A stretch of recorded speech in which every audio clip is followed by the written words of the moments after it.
وأركانه illallah, Muhammadan Rasul. Did you say, Anthony, that love which is greater than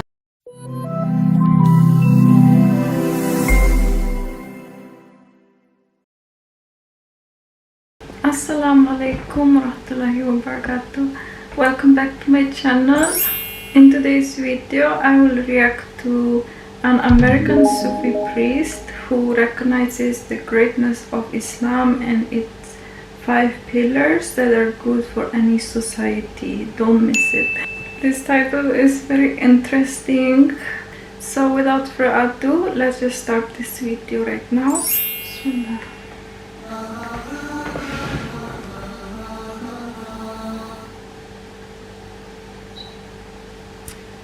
How wonderful that some of you already got to visit a mosque. You're very fortunate here in Atlanta because you have many mosques, many opportunities to reach out to our Muslim brothers and sisters. In the whole state of Vermont, where I hail from, we have one.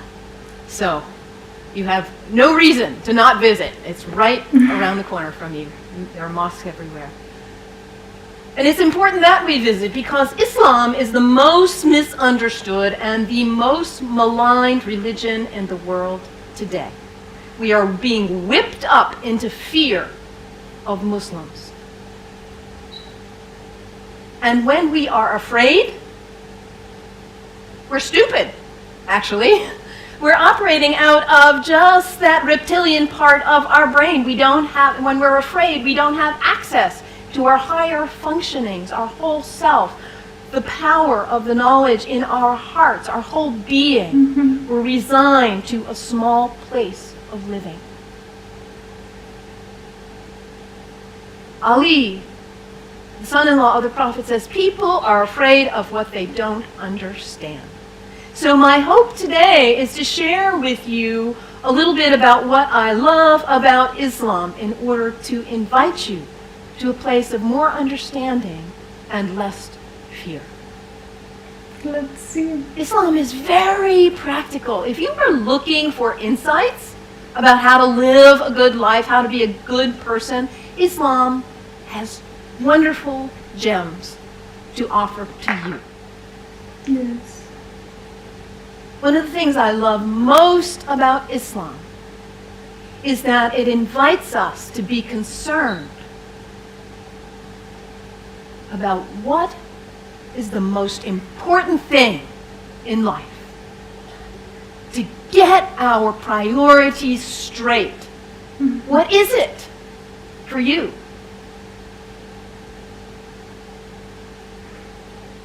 Stuff? Money? Power? Prestige? Family? Kindness? Service? Love? Art? Compassion? What is it for you? If you get nothing else out of today, take that one question and live into it. Very good question. And if you don't know the answer yet, find out. Yeah, it's true. What is it for you? What's most important? In Islam, the answer is very clear. وَأَرْكَانه illallah, Muhammadan Rasul. There is nothing but the source. God, the one. How did you say, Anthony? That love which is greater than we can know. What? That's what matters.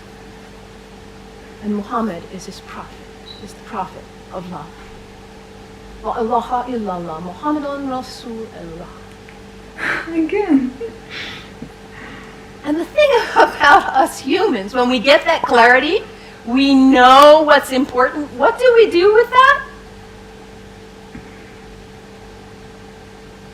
We forget. That's who we are. We humans, we are the great forgetters. How many of you made a New Year's resolution back on January 1st? How are you doing with it now? Let's be honest. How were you doing January 7th? We get this high resolve and this clarity, and then we get caught up in all the distractions, all the things pulling our attention here and there, and we forget. That poet, Mary Oliver, says, What is it you plan to do with your one wild and precious life? What is it?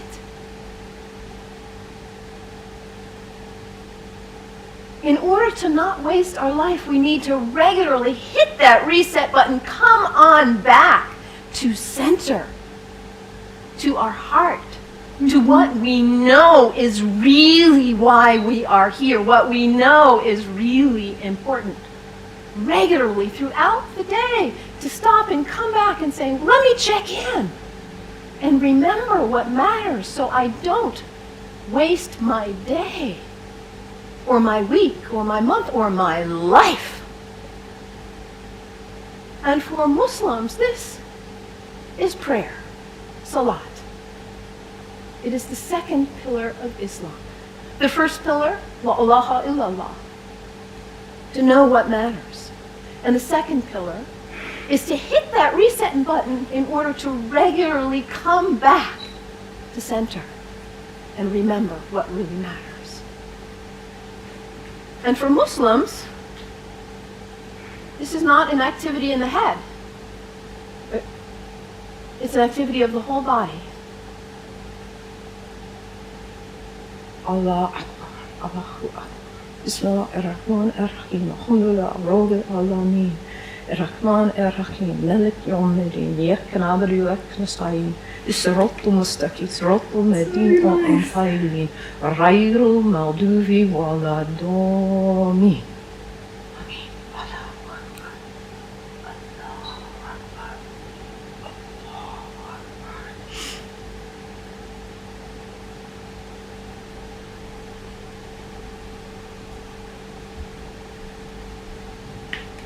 That's so nice that she knows how to pray as a Muslim.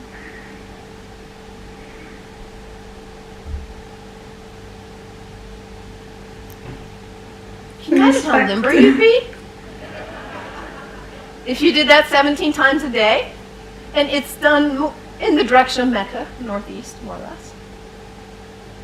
To hit that reset button in order to come back, to hear that voice still and small like we just sang about, to come back to what matters.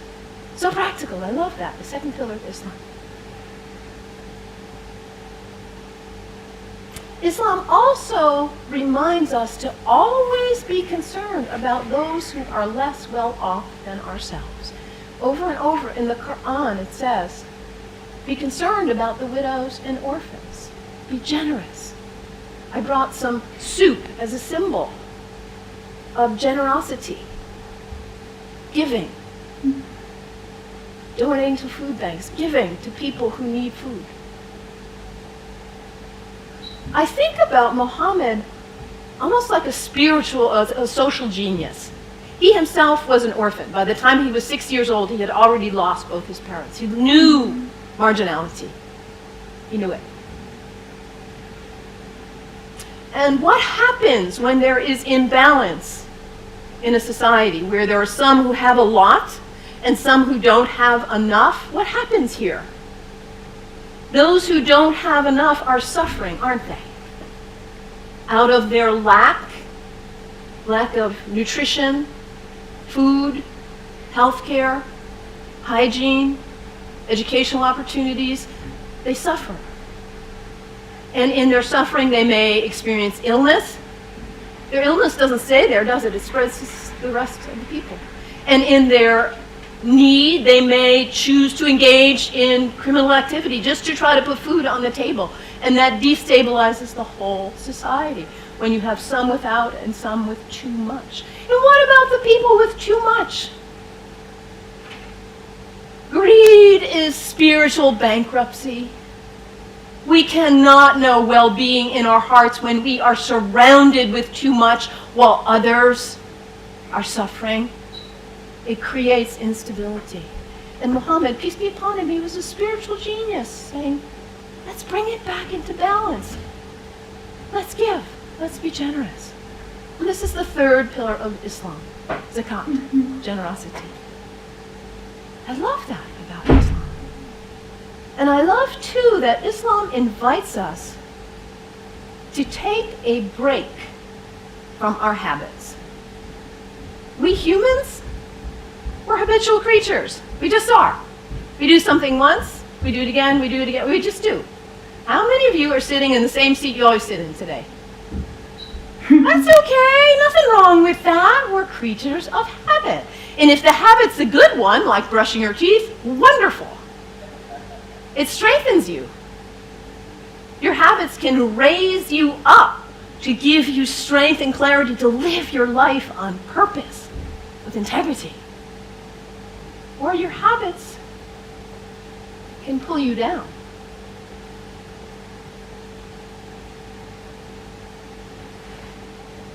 To take a break from your habits, because what happens when you try to take a break from your habit, when you try to stop reaching for whatever it is and you cannot? What is it for you? Coffee? Sugar? Alcohol? Drugs? Sex? Shopping? Your cell phone? Your tablet? Gossip? What is it for you, this behavior that you're caught in? You know it's not worthy of your best self, and yet there you are. It's addiction, isn't it? When we can't stop reaching for it, we can't stop doing it. And yet your life is so valuable, you matter. And to live your life on purpose and to cultivate the habits that raise you and strengthen you so you can be your most beautiful, best, loving, caring, giving self. So to take a break from your habits so you see who's in the driver's seat in your life and put yourself back in the driver's seat, whatever it is for you. There are other people in this room who have also struggled with addiction in this way and who have overcome it. You can get help. You can do it. Your life matters. It's valuable. This is the next pillar of Islam, fasting. Fasting not just from food, but fasting from other activities and behaviors as well. And when we fast from food in particular, and it says over again and again in the Quran, fasting is good for you if you only knew. Because we put too much in our bodies, don't we? We stress them. We overeat and put junk. And we don't honor the beauty of ourselves. And also, when we fast, hunger is not a theory in the head, it's an experience in the body when we fast from food, that feeling. And then when you see somebody else on the street who is begging, it's not a theory. You feel empathy because you know what hunger feels like. It's harder to close your eyes and walk right on by. Muhammad, that spiritual social genius, to create harmony and stability in society. The fourth pillar of Islam, fasting, taking a break from your habits. So practical, I love it.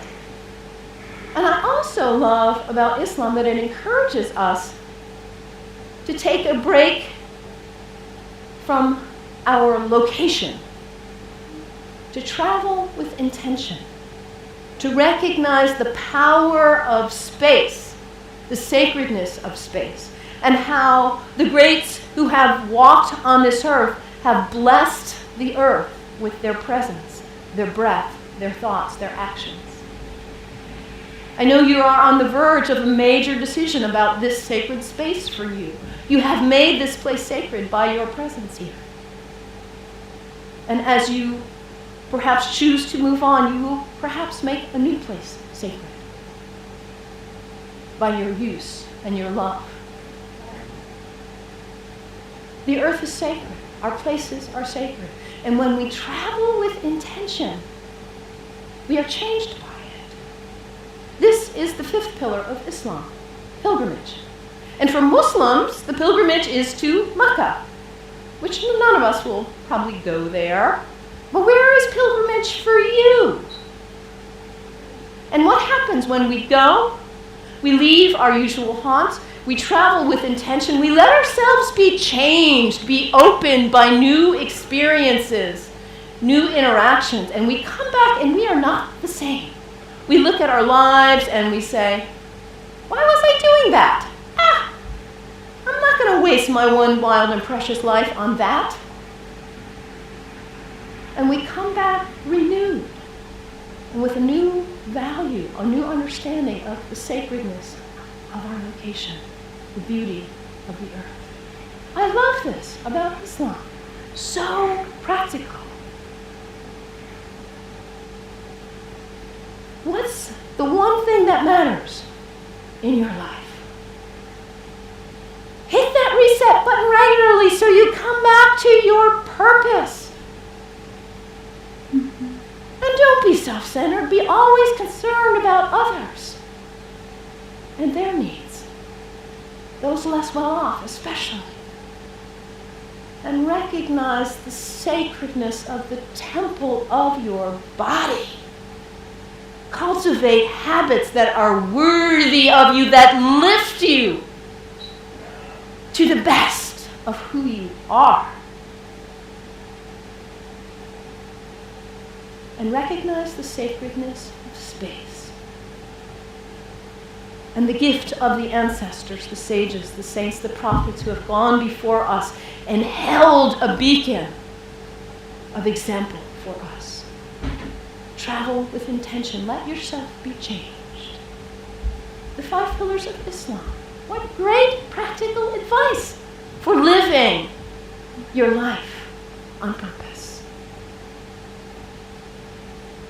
And yet at the same time, as all of what I've told you is true, the beauty of this great tradition, we are being whipped up into fear against Muslims and Islam.